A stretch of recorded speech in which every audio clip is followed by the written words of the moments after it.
Welcome to prime 9. చిన్నతనంలోనే తండ్రిని కోల్పోయాడు. సొంత తెగే అతని కుటుంబాన్ని వెలివేసింది. తినడానికి తిండి లేక అడవి పండ్లు, చిన్న జంతువులతో ప్రాణాలు నిలుపుకున్నాడు. కానీ అదే బాలుడు కొన్ని దశాబ్దాల తర్వాత ప్రపంచంలోని అత్యంత శక్తివంతమైన రాజ్యాలను మోకరిల్లించాడు. చైనా మహాకుడ్యం కూడా అతని సైన్యాన్ని అడ్డుకోలేకపోయింది. అతని పేరు వింటేనే నగరాలు వణికిపోయేవి. ఎదిరించిన రాజ్యాలను నేలమట్టం చేస్తూ ఆసియా నుంచి ఐరోపా వరకు విస్తరించిన మహా సామ్రాజ్యానికి పునాది వేశాడు. అతడే చెంగిజ్ ఖాన్. అసలు తెముజిన్ అనే సాధారణ బాలుడు చెంగిజ్ ఖాన్గా ఎలా మారాడు? విడిపోయిన మంగోల్ తెగలను ఎలా ఏకం చేశాడు? అతని సైన్యం అంత శక్తివంతంగా మారడానికి కారణమేంటి? అతను కేవలం క్రూరమైన విజేతేనా, లేక గొప్ప వ్యూహకర్త, సమర్థవంతమైన పాలకుడా? చెంగిజ్ ఖాన్ జీవితంలోని ఆసక్తికరమైన, భయానకమైన చరిత్రను ఇప్పుడు తెలుసుకుందాం.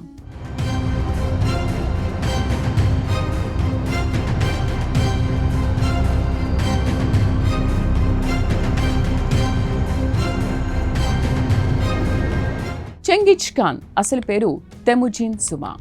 క్రీస్తు శకం 1662లో మంగోలియాలోని ఒక గిరిజన యోధ కుటుంబంలో అతను జన్మించినట్లు చరిత్రకారులు భావిస్తారు. అయితే అతని పుట్టిన సంవత్సరంపై చరిత్రకారుల్లో భిన్నాభిప్రాయాలు ఉన్నాయి. మంగోలుల పురాతన చారిత్రక గ్రంథమైన the secret history of the Mongols ప్రకారం తెముజిన్ చేతిలో రక్తపు గడ్డతో జన్మించాడని చెబుతారు. అతను భవిష్యత్తులో గొప్ప యోధుడిగా మారతాడనే సంకేతంగా దాన్ని భావించారు. కానీ తెముజిన్ బాల్యం మాత్రం రాజకుమారులా సాగలేదు. అతనికి 8 లేదా 9 ఏళ్ల వయసున్నప్పుడు ప్రత్యర్థి టాటా తెగకు చెందినవారు అతని తండ్రికి విషమిచ్చి చంపినట్లు చెబుతారు. కుటుంబానికి నాయకత్వం వహించే వ్యక్తి లేకపోవడంతో తెముజిన్ కుటుంబాన్ని సొంత తెగవారే వదిలేశారు. తల్లి, సోదరులతో కలిసి మంగోలియా గడ్డి మైదానాల్లో ఒంటరిగా బతకాల్సి వచ్చింది. తినడానికి సరైన ఆహారం కూడా లేక అడవి పండ్లు, చేపలు, చిన్న జంతువులను ఆహారంగా తీసుకుంటూ ప్రాణాలు నిలుపుకున్నారు. ఈ కష్టాలే తెముజిన్ను మానసికంగా బలమైన వ్యక్తిగా మార్చాయి. బలహీనుడికి ప్రపంచంలో స్థానం ఉండదని, అధికారాన్ని సంపాదించాలంటే బలంతో పాటు సరైన మిత్రులు కూడా అవసరమని అతను చిన్నతనంలోనే గ్రహించాడు. దాదాపు 16 ఏళ్ల వయసులో తెముజిన్ ఓల్కో నుగ్ తెగకు చెందిన బోర్టెని వివాహం చేసుకున్నాడు. ఈ వివాహం ద్వారా అతనికి మరో తెగతో బలమైన సంబంధం ఏర్పడింది. కానీ వివాహం జరిగిన కొద్ది కాలానికే మెర్కిట్ తెగ తెముజిన్ శిబిరంపై దాడి చేసింది. అతని భార్య బొట్టేను అపహరించి తీసుకెళ్లింది. ఆ సమయంలో మెర్కిట్లను ఒంటరిగా ఎదుర్కొనే శక్తి తెముజిన్కి లేదు. అందుకే తన తండ్రికి మిత్రుడైన శక్తివంతమైన నాయకుడు తోగ్రుల్ సహాయం కోరాడు. తన బాల్యమిత్రుడు జముకా సహకారం కూడా తీసుకున్నాడు. వారి సహాయంతో మెర్కిట్ తెగపై దాడి చేసి బొట్టేను తిరిగి తెచ్చుకున్నాడు. ఈ విజయంతో తెముజిన్ పేరు మంగోలియా గడ్డి మైదానాల్లో మారుమోగిపోయింది. అతని చుట్టూ యోధులు చేరడం ప్రారంభించారు. క్రమంగా అతను ఒక శక్తివంతమైన నాయకుడిగా ఎదిగాడు. తెముజిన్ ఎదుగుదలకు సహాయపడిన జముఖా ఆ తర్వాత అతని ప్రధాన శత్రువుగా మారాడు. వీరిద్దరి మధ్య నాయకత్వ విధానంలో పెద్ద తేడా ఉండేది. జముఖా ఉన్నత కుటుంబాలు, వంశపారంపర్య హోదాలకు ప్రాధాన్యం ఇచ్చేవాడు. కానీ తెముజిన్ మాత్రం ఒక వ్యక్తి ఏ కుటుంబంలో జన్మించాడనే దానికంటే అతని ప్రతిభ, ధైర్యం, విధేయతకు ఎక్కువ విలువిచ్చాడు. సాధారణ కుటుంబాలకు చెందిన ప్రతిభావంతులైన యోధులకు కూడా తన సైన్యంలో ఉన్నత పదవులు ఇచ్చాడు. దీంతో అనేక మంది యోధులు తెముజిన్ వైపు ఆకర్షితులయ్యారు. ఇది జముఖాకు నచ్చలేదు. ఇద్దరి మధ్య మొదలైన విభేదాలు చివరకు యుద్ధానికి దారితీశాయి. మొదట జముఖా చేతిలో తెముజిన్ ఘోర పరాజయం ఎదుర్కొన్నాడు. బందీలుగా పట్టుబడిన తెముజిన్ సేనాధిపతులను జముఖా అత్యంత క్రూరంగా హతమార్చినట్లు మంగోల్ చరిత్ర చెబుతోంది. ఈ ఓటమి తెముజిన్ను మరింత కఠినంగా మార్చింది. 1204లో తెముజిన్ సైన్యం జముఖా బలగాలపై భారీ దాడి చేసింది. అశ్విక దళాలు, విలుకాళ్ల సహాయంతో అతని సైన్యాన్ని ఓడించింది. కొంతకాలానికి జముఖా పట్టుబడ్డాడు. చివరికి అతనికి మరణశిక్ష విధించారు. ఈ విజయంతో మంగోలియాలో తెముజిన్ను ఎదుర్కొనే శక్తివంతమైన ప్రత్యర్థి లేకుండా పోయాడు. 1206లో మంగోలియాలోని ప్రధాన తెగల నాయకులు ఒక మహాసభ నిర్వహించారు. విడిపోయి పరస్పరం యుద్ధాలు చేసుకుంటున్న మంగోల్ తెగలను ఒకే నాయకత్వం కిందకు తీసుకొచ్చిన తెముజిన్ను తమ సర్వోన్నత పాలకుడిగా ప్రకటించారు. అప్పుడే అతనికి చెంగిజ్ ఖాన్ అనే బిరుదు లభించింది. ఈ బిరుదుకు విశ్వపాలకుడు లేదా సార్వభౌమ పాలకుడు అనే అర్థం ఉందని భావిస్తారు. అప్పటి వరకు మంగోలులు అనేక చిన్న తెగలుగా విడిపోయి ఉండేవారు. వారి మధ్య నిరంతరం ఘర్షణలు జరుగుతుండేవి. చెంగిజ్ ఖాన్ తన తెగల పాత వ్యవస్థను మార్చేశాడు. ఒకే తెగకు చెందిన వారిని ఒకే సైనిక విభాగంలో ఉంచకుండా వేర్వేరు తెగల యోధులను కలిపి కొత్త సైనిక బృందాలను ఏర్పాటు చేశాడు. దీంతో పాత తెగల పట్ల విధేయత తగ్గి మంగోల్ సామ్రాజ్యం చెంగిజ్ ఖాన్ పట్ల విధేయత పెరిగింది. సో ప్రతిభ ఆధారంగా పదోన్నతులు ఇవ్వడం, క్రమశిక్షణను కఠినంగా అమలు చేయడం, సైన్యాన్ని చిన్న చిన్న విభాగాలుగా నిర్వహించడం అతని విజయానికి ప్రధాన కారణాలుగా నిలిచాయి.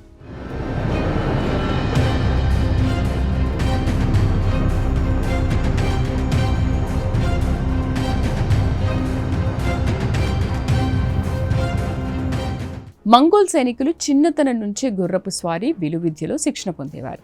వేగంగా పరిగెత్తుతున్న గుర్రంపై నుంచి అత్యంత ఖచ్చితంగా బాణాలు ప్రయోగించగలిగేలా ఒక్కో యోధుడు ప్రయాణంలో అనేక గుర్రాలను వెంట తీసుకెళ్లేవాడు. ఒక గుర్రం అలసిపోతే వెంటనే మరో గుర్రంపైకి మారేవారు. అందువల్ల మంగోల్ సైన్యం ఊహించలేనంత వేగంగా ప్రయాణించగలిగేది.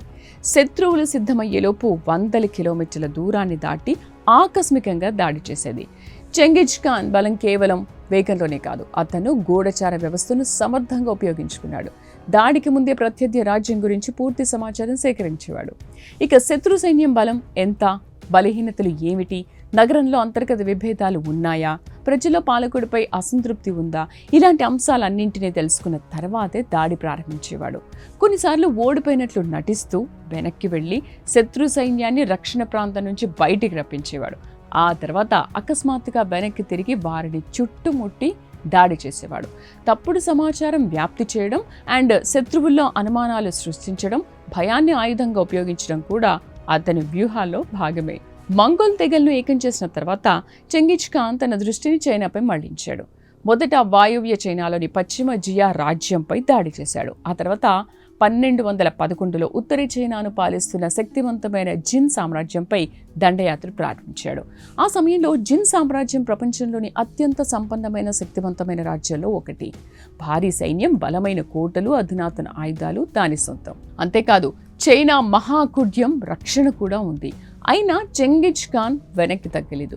మహాకుడ్యాన్ని నేరుగా ధ్వంసం చేయడానికి ప్రయత్నించకుండా బలహీనమైన మార్గాలను గుర్తించి తన సైన్యాన్ని లోపలికి తీసుకెళ్లాడు. మంగోల్ సైన్యం జిన్ రాజ్యంలోని అనేక ప్రాంతాలను స్వాధీనం చేసుకుంటూ చివరికి అప్పటి జిన్ రాజధాని జోంగ్డు అంటే నేటి బీజింగ్ను చుట్టుముట్టింది. నగరం చుట్టూ ఎత్తైన గోడలు, భారీ రక్షణ వ్యవస్థ ఉండడంతో దాన్ని నేరుగా స్వాధీనం చేసుకోవడం కొంచెం కష్టమే. అందుకే చెంగిజ్ ఖాన్ సుదీర్ఘ ముట్టడిని ప్రారంభించాడు. నగరానికి ఆహారం, ఇతర సరఫరాలు చేరకుండా అడ్డుకున్నాడు. లోపల ఆకలి, భయం పెరిగిపోయాయి. చివరకు 1215లో మంగోల్ సైన్యం నగరంలోకి ప్రవేశించింది. ఆ తర్వాత నగరంలో జరిగిన విధ్వంసం అత్యంత భయానకమైందని చారిత్రక కథనాలు పేర్కొంటాయి.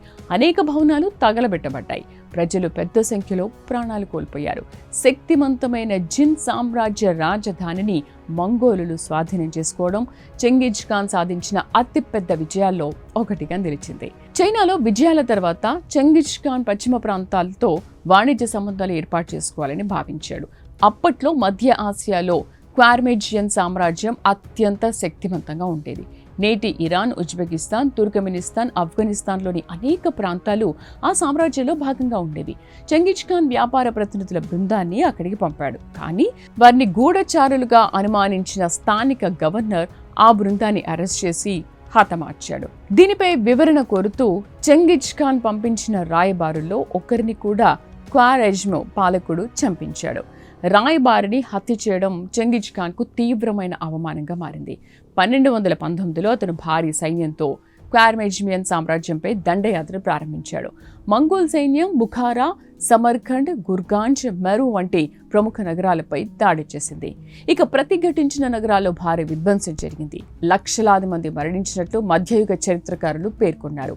అయితే అప్పటి జనాభా, మరణాలపై చెప్పబడే సంఖ్యల్లో అతిశయోక్తి ఉండవచ్చని ఆధునిక చరిత్రకారులు హెచ్చరిస్తున్నారు. అయినా మధ్య ఆసియాపై మంగోల్ దండయాత్ర అపారమైన ప్రాణ నష్టం, విధ్వంసానికి కారణమైందనడంలో సందేహం లేదు. కొద్ది సంవత్సరాల్లోనే క్వార్మెజియన్ సామ్రాజ్యం పూర్తిగా కూలిపోయింది. చెంగిజ్ ఖాన్ సామ్రాజ్యం కాస్పియన్ సముద్రం వరకు విస్తరించింది.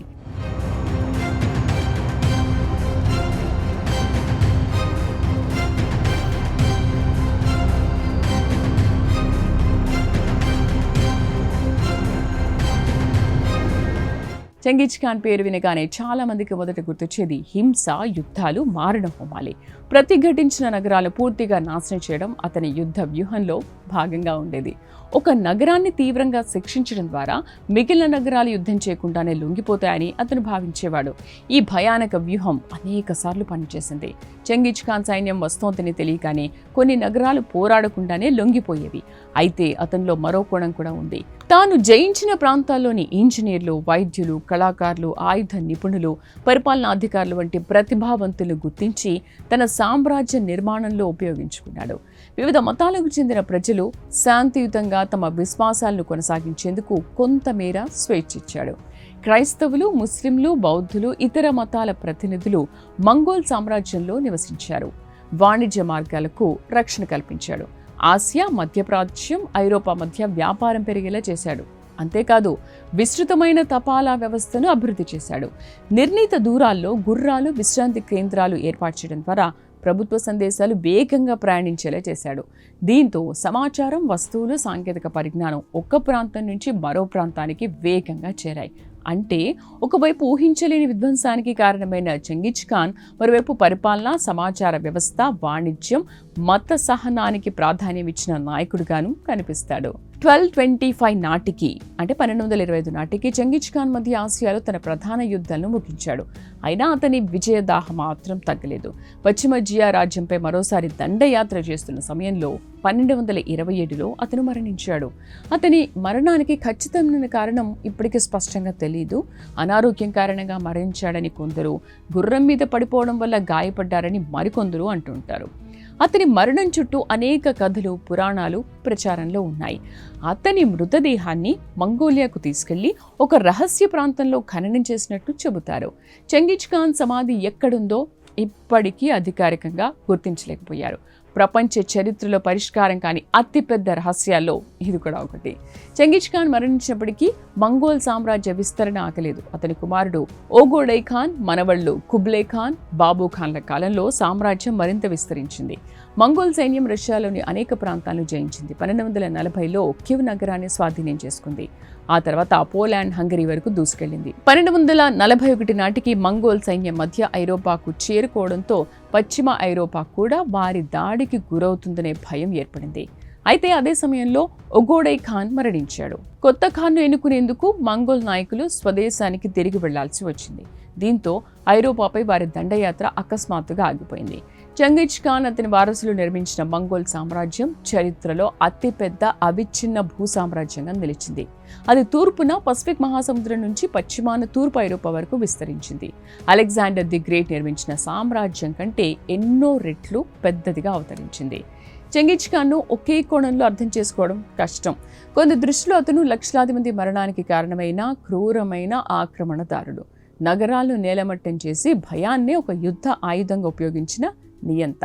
మంగోలియాలో మాత్రం అతన్ని జాతిని ఏకం చేసిన నాయకుడిగా, ఆధునిక మంగోల్ గుర్తింపుకు పునాది వేసిన మహానాయకుడిగా గౌరవిస్తారు. అతని సైనిక వ్యూహాలు, ప్రతిభ ఆధారంగా పదవులు ఇవ్వడం, వేగవంతమైన సమాచార వ్యవస్థ, వాణిజ్య మార్గాల రక్షణ ప్రపంచ చరిత్రపై దీర్ఘకాలిక ప్రభావాన్ని చూపాయి. అదే సమయంలో అతని దండయాత్రల కారణంగా జరిగిన ప్రాణ నష్టం, నగరాల విధ్వంసాన్ని విస్మరించలేం. కష్టాల్లో పెరిగిన ఒక అనాథ బాలుడు విడిపోయిన మంగోల్ తెగలను ఏకం చేసి ప్రపంచంలోనే అతిపెద్ద సామ్రాజ్యాల్లో ఒకదానికి పునాది వేయడం మాత్రం చరిత్రలో అత్యంత అసాధారణమైన కథల్లో ఒకటి. బాల్యంలో తన నీడ తప్ప మరో స్నేహితుడు లేని తెముజిన్ చివరకు ప్రపంచమే భయపడే చెంగిజ్ ఖాన్గా మారాడు. అతని జీవితంలో ధైర్యం ఉంది, వ్యూహం ఉంది, నాయకత్వం ఉంది. అదే సమయంలో అపారమైన హింస, విధ్వంసం కూడా ఉన్నాయి. అందుకే చెంగిజ్ ఖాన్ చరిత్రలో కేవలం ఒక రాజుగానో, ఒక యోధుడిగానో మిగిలిపోలేదు. ప్రపంచాన్ని మార్చిన అత్యంత శక్తివంతమైన, అత్యంత వివాదాస్పదమైన వ్యక్తుల్లో ఒకరిగా నిలిచిపోయారు. చెంగిజ్ ఖాన్ను మీరు గొప్ప సైనిక వ్యూహకర్తగా భావిస్తున్నారా, లేక క్రూరమైన ఆక్రమణదారుడిగా చూస్తున్నారా? మీ అభిప్రాయాన్ని కామెంట్ రూపంలో తెలియజేయండి. ఇలాంటి ఆసక్తికరమైన చారిత్రక విశేషాల కోసం ప్రైమ్ 9ను ఫాలో అవ్వండి. ఈ వీడియోను లైక్ చేసి మీ స్నేహితులతో షేర్ చేయండి. Thank you.